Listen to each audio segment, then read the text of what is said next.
ఇద్దరు ఆనర్స్ అన్న కావచ్చు, ఏపూరి సోమన్న కావచ్చు, గద్దర్ పాటలు కావచ్చు, ఏమన్నా వచ్చా మీకు? అయ్యేపూరి సోమన్న పాట. పాడు. పల్లె నా పల్లె తల్లి నువ్వు యాదికొస్తే మనసు మురిసినట్టుంటది. పల్లె నా పల్లె తల్లి, పల్లె నా పల్లె తల్లి నువ్వు యాదికొస్తే మనసు మురిసినట్టుంటది. పల్లె నా పల్లె తల్లి, పడిలేసే వయసులో పల్లెంత కలదిరిగి ఆట పాటలాడుకున్నాం. పండు వెన్నెలగా సెనడి జాము రాత్రుల్లో నిదురన్నదే ఎరుగకున్నాం. అవ్వాయ్యా నిడిసి తోటి పిల్లల కలిసి ముత్యాలమ్మ బండ కాడా కోలాట మూడపు సప్పుల్ల మోతిని జనమంతా గూడిర సోట.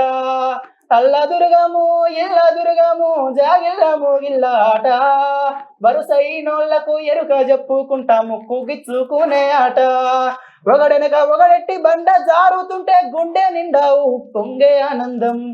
పల్లె నా పల్లె తల్లి నువ్వు యాదికొస్తే మనసు మురిసినట్టుంటది. పల్లె నా పల్లె తల్లి. జబర్దస్త్ జబర్దస్త్. నార్మల్ గా ఈ మధ్యలో సోషల్ మీడియాలో ట్రెండ్ అవుతుంది రఘుకుల తిలక అనే పాట. అంటే ఆయన 2 years బ్యాక్ రాసినా కూడా దేనికైనా టైం రావాలి అంటారు. ఒక తమిళ హీరో కార్తీ ఒక స్టెప్ వేయగానే మొత్తం రఘుకుల తిలక దాంతో వెళ్తా ఉన్నారు. అదేమన్నా పాడగలుగుతావా? అది ఇన్నా గానీ పాడే ప్రయత్నం చేయలేదు. ఇంకా లాస్ట్ సాంగ్ ఏమన్నా